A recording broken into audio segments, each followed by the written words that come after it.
Yes, sir. Okay, okay, thank you. So try to know that some of the adverse effects of metal deficiency. So besides that adverse effects, metal also carcinogens. What is the meaning of this carcinogen? So the carcinogen is an agent with capacity to cause cancer in humans. Carcinogens may be natural, such as toxin, which is produced by fungus and found on food grains, or man-made, such as asbestos or tobacco smoke. Carcinogens work by interacting with a cell's DNA and inducing agents mutation. Right, तो carcinogens के होंगे वो chemicals हैं जो कि cancer को create करते हैं। उसमें नेचुरल भी हो सकते हैं, जहां पर एक एग्जांपल लिखा हुआ है एफ्लेटॉक्सिन, जो फंगस से प्रोड्यूस होता है, और मैन भी हो सकते हैं, जैसे हो सकता है देखो स्मोक। सर आवाज क्लियर नहीं आ रही है। आवाज क्लियर नहीं है, ठीक है, मैं करता हूँ उसका solution.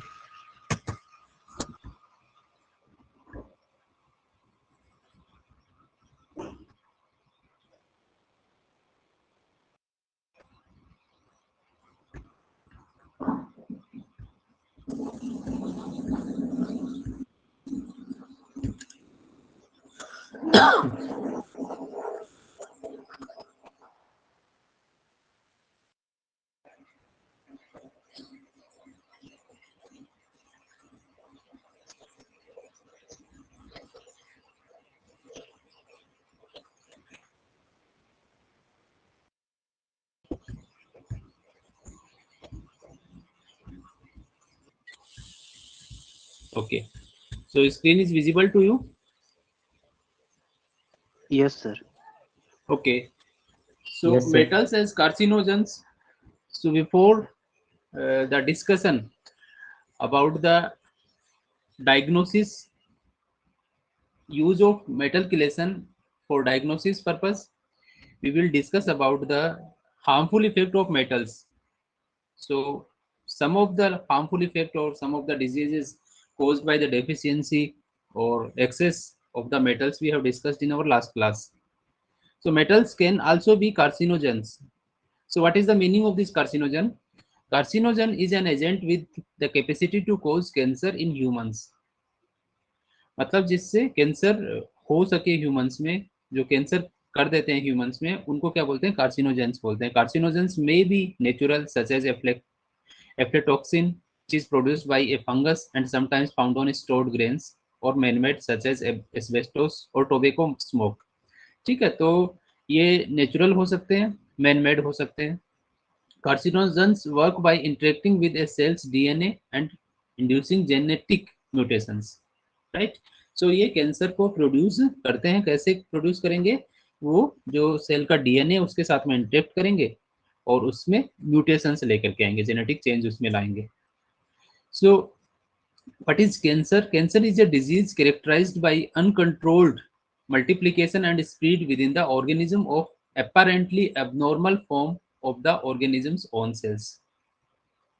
Our body produces about 10 to the power 11 cells per day, about 500 gram of new tissue, between 10 to the power 4 to 10 to the power 6 of which are imperfect, but these are generally destroyed by our immune system. So हम लोगों की body में रोज नई sales बनती हैं, ठीक है, उनमें से कुछ क्या होती हैं? यूजफुल नहीं होती है, इम्परफेक्ट, परफेक्ट नहीं होती है, तो उनको हमारा इम्यून सिस्टम क्या कर देता है? डिस्ट्रॉय कर देता है। सो कैंसर में क्या होगा? कैंसर में अनकंट्रोल्ड मल्टीप्लिकेशन होगा किसी एक पर्टिकुलर ऑर्गन में या किसी एक पर्टिकुलर टिश्यू में, राइट? जो नेचुरल सेल्स का नंबर होना चाहिए उसके बजाय क्या होगा? उससे बहुत ज्यादा नंबर ऑफ सेल्स वहां पर प्रोड्यूस होंगे। Although most metals ions have been reported to be carcinogenic, मतलब जो मेटल्स हैं वो अगर एक्सेस अमाउंट में है तो वो हो सकता है कि वो कार्सिनोजेनिक हो, जो रिपोर्टेड है वो, बट जो मोस्ट है कैंसर कॉजिंग मेटल्स हैं वो है beryllium, yttrium, cadmium and some nickel salts. तो ये मेटल है वो मेनली नॉन है फॉर कैंसर प्रोड्यूस करने के लिए। Nickel subsulphide NiS found in many nickel containing ores has been extensively studied and shown to be carcinogenic in humans and other animals in short term bioassay including mutagenesis, enhanced infidelity of gene replication in vitro and altered bacterial DNA repair were observed। So ये निकल का एक निकल sulphide है जो mainly ores में होगा और ये भी कैंसर के लिए रिस्पॉन्सिबल है। सो जो कैंसर प्रोड्यूस होगी उसमें दो एस्पेक्ट है, first is tumour initiation and tumour development. तो एक तो शुरुआत होना और दूसरा उसका ट्यूमर का डेवलपमेंट होना, ठीक है। सो इन दोनों के लिए जो पाथवे होंगे वो डिफरेंट है। मतलब कैंसर होना मतलब क्या हो गया, कैंसर होना मतलब हो गया कि सेल्स की अनकंट्रोल्ड नंबर, अनकंट्रोल्ड ग्रोथ। तो वो जो अनकंट्रोल्ड ग्रोथ है उसका शुरुआत होना और उसके बाद में उसको डेवलप होना, मतलब उसके बाद में नंबर का इंक्रीज होना। तो ये दो अलग अलग एस्पेक्ट्स हैं और इनके लिए पाथवे भी अलग अलग है।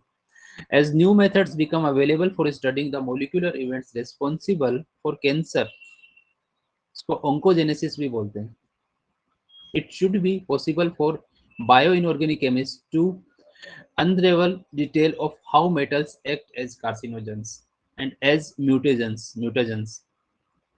Since cancer has genetic origin, metal or nucleic acid chemistry is likely to be prominent in such mechanisms. As discussed later, metal DNA interaction are an important aspect of the anti-tumor drug mechanism of cisplatin. So, जो cancer का production है वो metal से कैसे होगा कि वो जो जेनेटिक मटेरियल है उसमें चेंजेस लेके आएंगे, म्यूटेशंस लेकर के आएंगे उसमें, राइट। सो ये बेसिकली रिलेटेड है किसके साथ, मेटल और न्यूक्लिक एसिड के आपस में इंटरेक्शन से रिलेटेड है, ठीक है। तो एक इसकी फेमस ड्रग है सिस्प्लेटिन जिसको कहा जाता है, इसका फॉर्मूला यहाँ पर लिखा हुआ है पर वो करेक्ट नहीं है, ये एक्चुअल में है सिस PTNS3 होल ट्वाइस Cl2 है ये, राइट। इसको मैं करेक्ट करता हूँ अभी।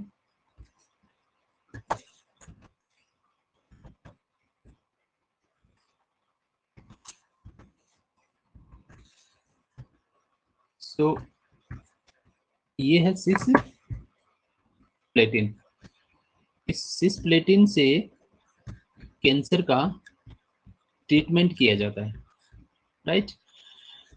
सो इसके ट्रीटमेंट के लिए जो केमिस्ट्री है वो भी क्या है, मेटल और DNA का जो इंटरेक्शन है वही उसके ट्रीटमेंट में जो मेन रोल प्ले करता है। One way involve chelation therapy in which metal specific chelating agents are administered as drugs to complex and facilitate excretion of the unwanted excess element, ठीक है। केलेशन थेरेपी भी इसमें use करते हैं जो कि आप जानते ही होंगे कि वो मेटल के साथ में बाइंड करेगा और उसको एक्सक्रीट करने में हेल्प करेगा। A second role of bioinorganic chemistry is to identify fundamental biological mechanism that regulate metal detoxification and to apply the principles that emerge to help control the toxic effect of metal ion in the environment, ठीक है। तो ये भी एक role है bio inorganic chemistry का कि वो जो बायोलॉजिकल मैकेनिज्म है उसमें मेटल को रेगुलेट करे और डिटॉक्सिफिकेशन करे। Recent studies of mercury resistance and detoxification in bacteria provide an elegant example of the way in which biochemistry and molecular biology can be used to elucidate event at the molecular level. So here are some of the ligands or organic compounds that are known and suspected to be carcinogens। तो इसमें 2-amino 1-nephthol है, इसके अलावा metabolites of ट्राइट्रिप्टोफेन है, phosphate of 2-amino 1-nephthol है, benzidine है। तो ये कुछ ऑर्गेनिक केमिकल्स हैं जो कि कार्सिनोजन है, मतलब ये कैंसर प्रोड्यूस करते हैं। मेटल्स के बारे में हमने बात की, बेरिलियम है, इट्रिडियम है और निकल का कुछ लिगेंड्स हैं। अब मेटल्स की एप्लीकेशन क्या है, कैसे मेटल्स को यूज करते हैं, डायग्नोसिस की भी हम बात करेंगे। यूज क्या, जैसे देखो लिथियम को यूज करते हैं ट्रीटमेंट ऑफ डिप्रेशन, और इसका लो डोज देते हैं, राइट, 200 मिलीग्राम टू 2 ग्राम तक इसका डोज दे करके जो डिप्रेशन है उसका ट्रीटमेंट इसमें करते हैं। इसी टाइप से गेडोलिनियम को कॉन्ट्रास्ट एजेंट एनएमआर स्पेक्ट्रोस्कोपी में यूज करते हैं। बेरियम सल्फेट को रेडियोग्राफी में यूज किया जाता है। इसी टाइप से टेक्नीशियम का एक आइसोटोप 99 है, उसको रेडियो डायग्नोस्टिक्स थायराइड में के लिए यूज करते हैं। जो रूमेटिज्म है उसके लिए गोल्ड के इन कॉम्प्लेक्सेस को यूज किया जाता है। इसी टाइप से एंटीमनी थर्ड को एक्जिमा के ट्रीटमेंट के लिए यूज करते हैं। बिस्मिथ को गैस्ट्रिक अल्सर के लिए, और कैडमियम कार्बोहाइड्रेज इसको थैलेसायूरिया के लिए यूज किया जाता है। सो ये कुछ मेटल्स हैं जिनको की मेडिसिन में यूज करते हैं। Metals used for diagnosis and chemotherapy. So diagnosis का मतलब क्या है? डायग्नोसिस का मतलब है कि उस डिजीज के बारे में, अगर हम यहाँ पर कैंसर की बात करें तो उस कैंसर के बारे में पता लगाना कि वो किस एक्सटेंट तक फैली है, कौन से पार्ट में है, राइट। तो उसके बारे में इंफॉर्मेशन फाइंड आउट करना, किसको यूज करके? मेटल्स को। सो ये मेटल यूज फॉर डायग्नोसिस हो गया। And second is chemotherapy. Chemotherapy क्या? Chemotherapy is the treatment of cancer using some chemicals. So chemicals are used to destroy the tumor. So इसमें अलग अलग टाइप है। फर्स्ट है radio diagnostic. What is radio diagnostic? Metal complexes having radioactive nuclei find many application in medicine, such as in organ and tissue imaging, early detection of cancer, for example, by selective and imaging of the tumor using a radioactive metal compound, can facilitate surgical removal or chemotherapeutic treatment before the disease reaches an advanced stage। ठीक है, तो radio active कुछ nuclei है, उनको use किया जाता है किसके लिए? ऑर्गन और टिश्यू की इमेजिंग के लिए। ठीक है, और उसमें ये कैंसर का अर्ली डिटेक्शन भी करते हैं। Ideally radioisotopes used for diagnostic purpose भी emit low energy gamma and no alpha और बीटा पार्टिकल्स। ठीक है, तो गामा रेडिकल्स को ये एमिट करेंगे। Treatment with a reducing agent in the presence of the appropriate ligand produces radiopharmaceuticals with desired water stability and properties. Such complexes may be injected at concentration of 10 to the power minus 6 to 10 to the power minus 8 molar. For example, isocyanide complex such as hexa alkyl cyanotechnetium. तो उसमें alkyl group क्या हो सकता है? Tertiary butyl हो सकता है, और इसमें CH3 होल ट्वाइस CO हो सकता है। Have been found to be taken up selectively into heart tissue and thus have the potential to be used as heart imaging agents. Among the few known to be absorbed selectively tumor cells is the anti-tumor antibiotic bleomycin, जिसको बोलते हैं BLM short में बोलते हैं। Bleomycin binds most radioactive metal ions but the 57 cobalt complex has the best tumour to blood ratio. तो ये देखिए कुछ मेटल्स और लिगेंड्स भी हैं जिनको की यूज किया जाता है किसके लिए? डायग्नोसिस के लिए, एज वेल एज उसको ट्रीटमेंट के लिए भी यूज किया जाता है। तो एक लिगेंड है एंटीबायोटिक ब्लियोमाइसिन, जिसको कि BLM शॉर्ट में बोला जाता है। इसका कोबाल्ट के साथ में जो कॉम्प्लेक्स है वो भी इसके लिए यूज करते हैं। सो इसमें एक प्रॉब्लम है क्या कि जो कोबाल्ट है उसकी हाफ लाइफ है वो बहुत ज्यादा है। सो इसको जो इसका जो यूज है उसमें रिजल्ट है वो टाइम कंज्यूमिंग है।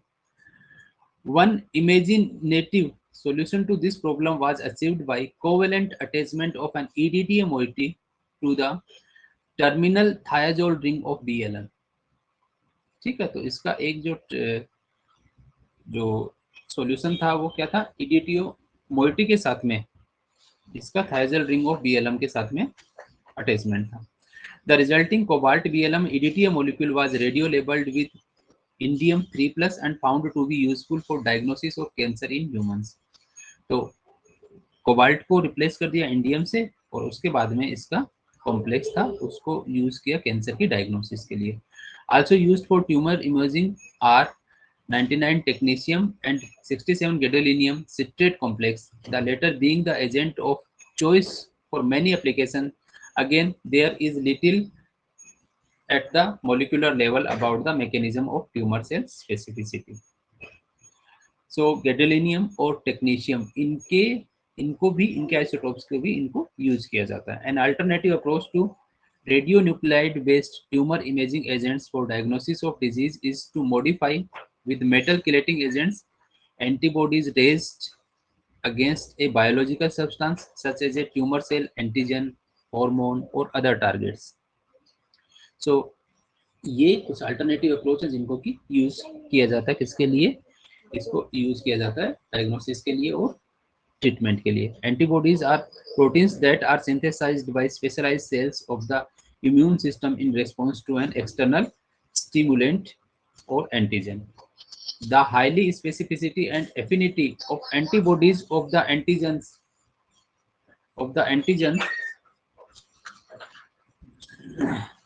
antibodies are proteins that are synthesized by specialized cells of the immune system in response to an external stimulus or antigen. The high specificity and affinity of antibody for the antigen can be used to target the antibody to a articular biological site such as a site on the membrane of the particular cell type. तो ठीक है, ये जो antibodies हैं right, उनको भी use किया जाता है किसके लिए? इसके ट्रीटमेंट के लिए। Chelating agents are now routinely attached to antibodies and used to bind radioactive metal ions. The resulting radionuclide labeled produce are currently under extensive study in the diagnostic medicines. इसमें second है, पहला था radioactive, दूसरा है MRI. So nuclear magnetic resonance spectroscopy is also used for the diagnosis of the abnormalities or the presence of tumor in internal organs and tissues. ठीक है, तो इसमें जो टेक्निक यूज होगी वो अपने NMR से रिलेटेड है। मैग्नेटिक रेजोनेंस इमेजिंग है वो न्यूक्लियर मैग्नेटिक रेजोनेंस स्पेक्ट्रोस्कोपी से रिलेटेड है। सो इस टेक्निक को भी क्या करते हैं? डायग्नोसिस के लिए यूज किया जाता है। Third, lithium and mental health. इसके बारे में हमने अभी थोड़ी सी देर पहले एक डायग्राम की हेल्प से ही पढ़ा था। तो लिथियम को भी क्या करते हैं? कुछ डिजीजेस के ट्रीटमेंट के लिए यूज किया जाता है। कैसे यूज किया जाता है उसके बारे में पढ़ते हैं। 1 in every 1000 people in United States currently receive lithium as LiCO for the treatment and prophylaxis of manic depressive behavior। ठीक है, तो इसको लिथियम को यूज किया जाता है किसके लिए? डिप्रेशन के ट्रीटमेंट के लिए। Doses of 250 milligram to 2 gram per day are administered in order to maintain a 0.5 to 2 millimolar concentration window outside of which the drug is either toxic or ineffective। ठीक है, मतलब इसी लिमिट में use करते हैं, otherwise क्या होगा? अगर इससे कम होगा तो वो इनइफेक्टिव होगा और ज्यादा होगा तो वो टॉक्सिक होगा। The detailed molecular mechanism by which lithium plus ion bring about its remarkable chemotherapeutic effect is largely unknown, but there are various theories।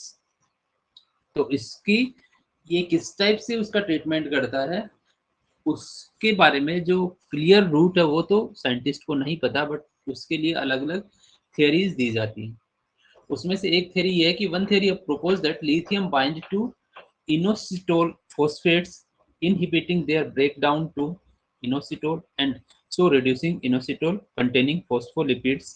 A consequence of this chain of events would be disruption of the neurotransmission pathway based on inositol 1,4,5 triphosphate and 1,2 diacylglycerol, reducing neuronal communication which is most likely hyper activated in the manic state. ठीक है, तो ये एक possible pathway इसका हो सकता है कि इसमें जो एक केमिकल है इनोसिटोर, राइट, उसका फॉस्फेट है, उसकी प्रोडक्शन को ये क्या करता है, इनहिबिट करता है, और इसका जो एक्सेस प्रोडक्शन है वो क्या करेगा, हाइपर एक्टिवेटेड मैनिक मतलब डिप्रेशन के लिए रेस्पॉन्सिबल है, तो उस पाथवे को ये ब्रेक करने का काम करता है। सो और भी इसके लिए थ्योरीज हैं जो कि इसको एक्सप्लेन करती है, बट हम लोग इसके डिटेल में नहीं जाएंगे। इसके अलावा next is gold and rheumatoid arthritis.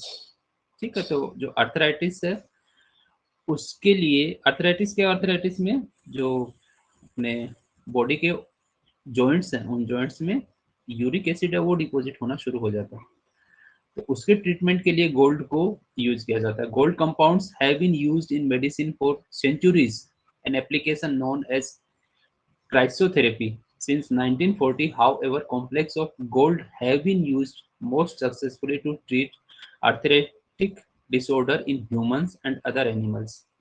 ठीक है, तो आर्थराइटिक जो डिसऑर्डर्स हैं उसको ट्रीट किया जाता है ह्यूमंस में और अदर एनिमल्स में, किसका यूज करके, गोल्ड के कुछ कॉम्प्लेक्सेस हैं उनको यूज करके, और इस थेरेपी को बोला जाता है क्राइसोथेरेपी, इसका नाम। Gold 1 Oram 1 compounds are currently the only class of pharmaceuticals known to halt the progression of rheumatoid arthritis। तो गोल्ड का जो ये एक ऑक्सीडेशन स्टेट है वन, फर्स्ट ऑक्सीडेशन स्टेट के जो कॉम्प्लेक्सेस हैं उसको फार्मास्यूटिकल्स के रूप में यूज किया जाता है। Until recently, gold compounds used to treat arthritis were painfully administered as intramuscular injection। ठीक है, तो इसको ये इंट्रामस्कुलर है, तो आप जानते ही होंगे कि जो इंजेक्शन है वो इंट्रावेंस हो सकते हैं, इंट्रामस्कुलर। वेंस का मतलब हो गया कि ब्लड वेसल में डायरेक्टली डालते हैं मेडिसिन को, और मस्कुलर का मतलब मसल्स में। तो हम लोगों ने जो कोवैक्सीन वाला लिया अभी वो इंट्रामस्कुलर था, मसल में लगा सबके। Included were colloidal gold metal, colloidal gold sulphides, sanocrysin, gold thiomalate and its sodium and calcium salts, myocresin and polymeric gold thioglucose, solgenol, approved by the FDA। ठीक है, तो ये कुछ मेटल के कॉम्प्लेक्सेस और कंपाउंड्स हैं जिनको कि इसके लिए यूज किया जाता है, और इसको इंट्रा मस्कुलर इसका इंजेक्ट किया जाता है। It was discovered however that triethyl phosphine gold tetra Acetyl thioglucose was equally effective against rheumatoid arthritis and could be orally administered। तो ये कुछ दो मेडिसिन हैं जिनको कि ओरली एडमिनिस्टर मतलब मुंह के द्वारा इनको टेबलेट के फॉर्म में भी लिया जा सकता है। The availability of this compound has sparked many studies of its biodistribution, stability, and possible metabolism that lead to anti-arthritic activities. The mode of action of anti-arthritic gold drug is largely unknown। ठीक है, उसके बारे में पता नहीं है, but इसको use किया जाता है क्योंकि ये ट्रीट करता है। बट इट में involve binding of oran to protein thiol group, a process that inhibit the formation of disulfide bonds and could lead to denaturation and subsequent formation of macroglobulin। Right, so एक possible इसका pathway ये है। अब ये तो हो गया diagnosis के लिए। हम लोगों ने अभी बात की कि डायग्नोसिस के लिए किस किस को रेडियो एक्टिव आइसोटोप्स को यूज किया जा सकता है, और इसके अलावा आपका एमआरआई टेक्निक को यूज किया जा सकता है। अब बात करते हैं हम एंटी कैंसर ड्रग्स की। सो एंटी कैंसर ड्रग्स की जब बात होगी तो सबसे पहला जो नाम आएगा वो आएगा सिस्प्लेटिन का, प्लेटिनम एमीन हैलाइड्स का। द डिस्कवरी दैट सिस डाईअमीन डाइक्लोरोप्लेटिनम को बोलते हैं सिस डीडीपी और cisplatin has anti cancer activity in mice and it's subsequent clinical success in the treatment of genitourinary and head and neck tumour in humans. ठीक है, तो पहले इसको माउस में चेक किया जाता है किसी भी मेडिसिन को, उसके बाद में इसका ट्रायल होता है वो ह्यूमंस पर होता है। तो इसका इस सिस्प्लेटिन को ह्यूमंस में हेड और नेक ट्यूमर के ट्रीटमेंट के लिए यूज किया जाता है। Constitute the most impressive contribution to the use of metal in medicine. given in combination chemotherapy as a intravenous injection together with large amount of saline solution to limit kidney toxicity. Cisplatin treatment result in long term more than 5 year survival cancer patients. तो इस chemotherapy जब करते हैं तो इसमें क्या करते हैं, इसको इंट्रावेनस मतलब वेन में इसका जो इंजेक्शन है वो इंजेक्ट किया जाता है। इसमें बहुत ज़्यादा सेलाइन, ठीक है, जो अपना लिक्विड बोतल यूज़ करते हैं सेलाइन बोतल को, डॉक्टर्स आप लोगों ने देखा होगा हॉस्पिटल में, तो उसका बहुत ज़्यादा अमाउंट को यूज़ करते हैं जिससे कि किडनी टॉक्सिसिटी को प्रिवेंट करता है, राइट। और मोर देन 90% जो टेस्टिकुलर कैंसर पेशेंट्स है उनकी जो लाइफ है उसको 5 ईयर से ज़्यादा तक उसने इंक्रीज किया। In a typical course 5 milligram पर kilogram body weight of the drug is administered once a week for 4 weeks. तो इसमें क्या करते हैं, जो पेशेंट का बॉडी वेट है उसका हर 1 किलोग्राम के लिए 5 मिलीग्राम, राइट, इसको इंजेक्ट किया जाता है और वो 1 वीक में एक बार और लगभग 4 वीक तक इसको यूज किया जाता है। Specifically, it was concluded that active compounds should be a neutral, presumably to facilitate passive diffusion into cells. उसको न्यूट्रल होना चाहिए। Have two living groups in a cis configuration. Contain non-living group with poor translabelizing ability similar to that of NH3 or organic amines.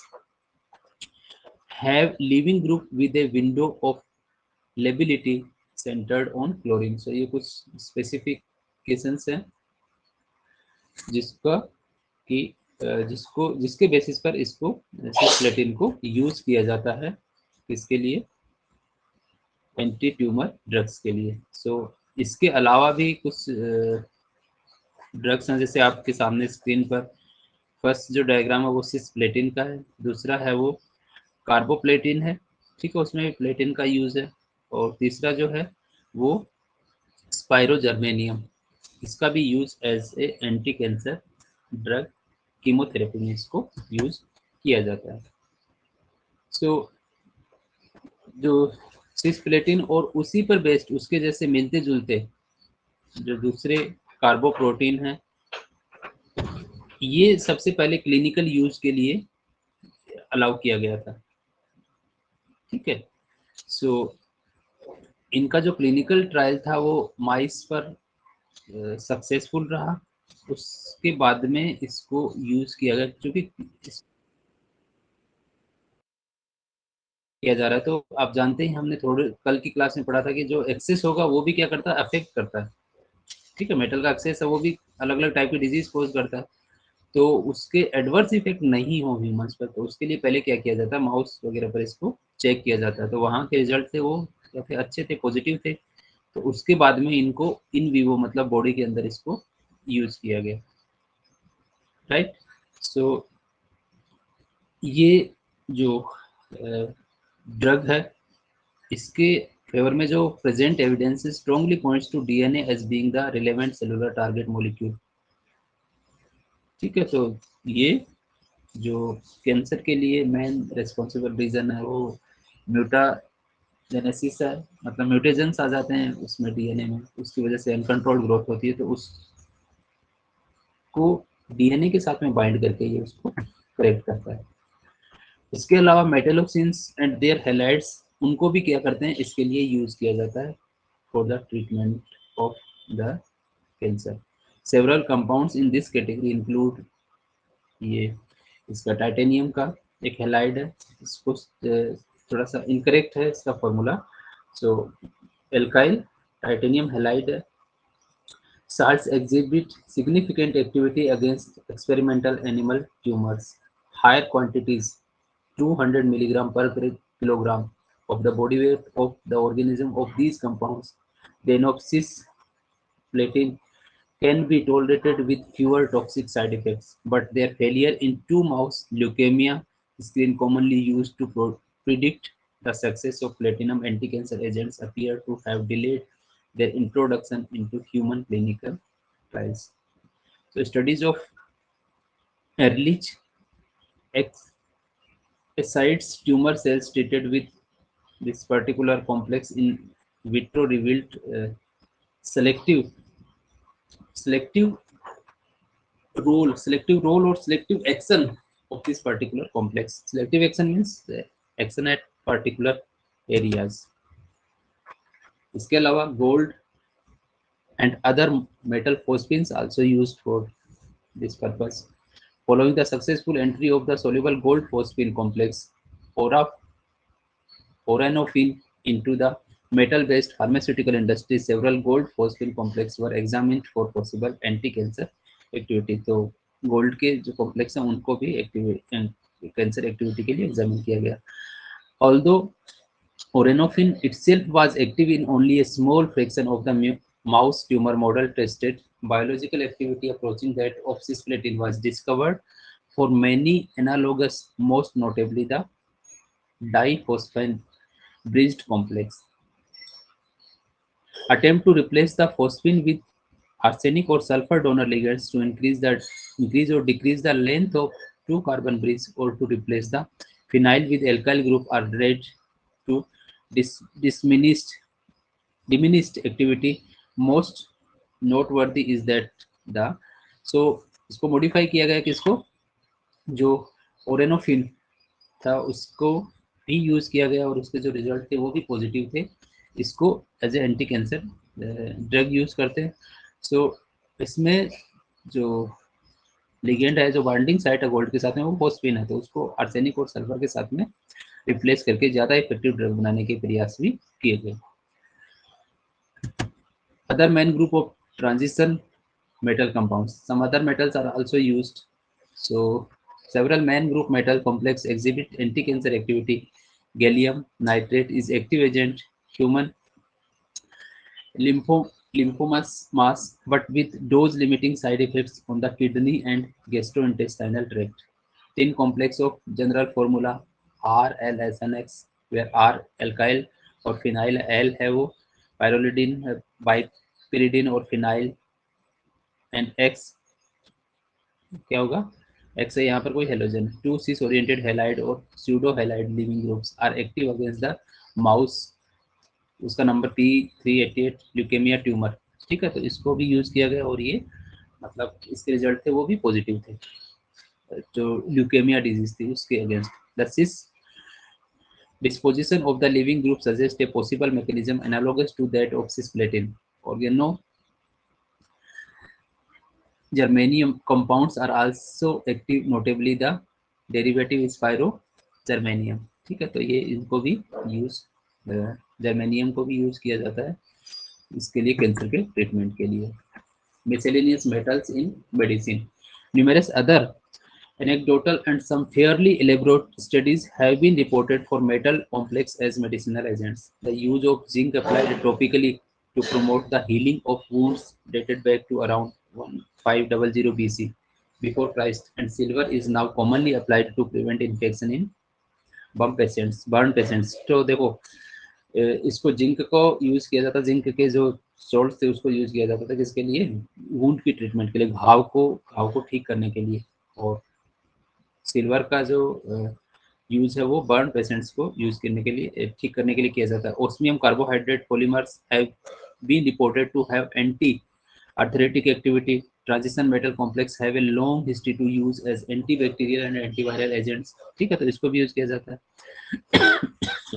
As in the previous section, these reports and other like them require more serious attention from bioinorganic chemists to elucidate the molecular event responsible for such a fascinating menu of biological active metal complex. तो आपने देखा कि metal complex है उसको बहुत सारे diseases को treat करने के लिए, उनको डायग्नोस करने के लिए यूज किया जाता है. सो बायोइनॉर्गेनिक केमिस्ट को इस पर और ज़्यादा वर्क करने की आवश्यकता है. बट इसमें एक प्रॉब्लम ये आती है कि जब हम मेटल कॉम्प्लेक्सेस को, इलेट्स को यूज करते हैं किसके लिए, किसी भी डिजीज के डायग्नोस करने के लिए, उसके ट्रीटमेंट के लिए, तो वहाँ पर एक प्रॉब्लम ये आती है कि जो साल्ट है वो जनरली एक्वेस मीडियम में सोल्यूबल नहीं होते हैं, और दूसरा जो मेटल बॉडी के अंदर जाएगा वो अगर बॉडी से वापस बाहर नहीं आएगा तो उस केस में वो क्या कर सकता है, वो उसके साइड इफेक्ट्स हो सकते हैं, दूसरी डिजीज उसकी वजह से दूसरी डिजीज उसकी वजह से हो सकती है. तो ये एक इसके लिए इसका एक ड्रॉबैक है, ये आप कह सकते हैं। Use of chelating agents in medicine और किलेशन थेरेपी। सो किलेशन थेरेपी के लिए आप जानते ही हैं कि बहुत सारे जो लिगेंड्स है उनको यूज किया जाता है। Treatment of metal poisoning detoxification by chelating, इसके ट्रीटमेंट इसका किया जाता है लिगेंड्स को यूज करके। जैसे EDTA का इसके लिए यूज करते हैं, इथाइलिन डायमीन टेट्राएसिटिक एसिड को इसके लिए यूज किया जाता है।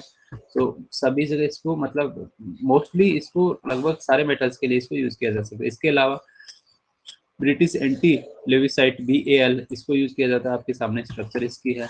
और ये ओरिन ट्राई कार्बोक्सिलिक एसिड है, इसको भी सेम उसके लिए यूज किया जाता है किलेशन थेरेपी के लिए। इसके अलावा डायूरेटिक्स एसिटाजोलामाइड, इसको यूज किया जाता है। डाइसल्फा सल्फाइरेन टेट्रा इथाइल थाइयूरेम डाइसल्फाइड, इसका यूज किया जाता है किलेशन थेरेपी के लिए। तो ये कुछ लिगेंड्स हैं जिनको कि किलेशन थेरेपी के लिए यूज किया जाता है। सो आज की अपनी क्लास में हम लोग